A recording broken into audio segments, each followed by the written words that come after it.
mag-aaral mabuti, maging matalino, para naman maging maganda yung future niya.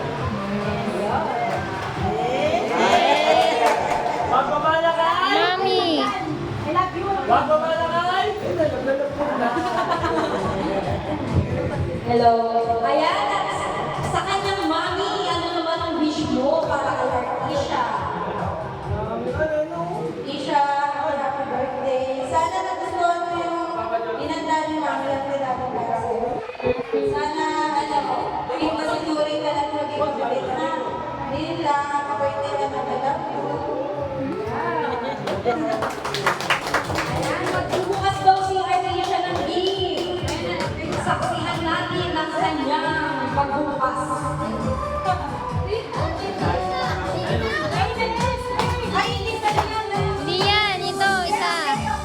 Rank lang pala yan, rank. Okay.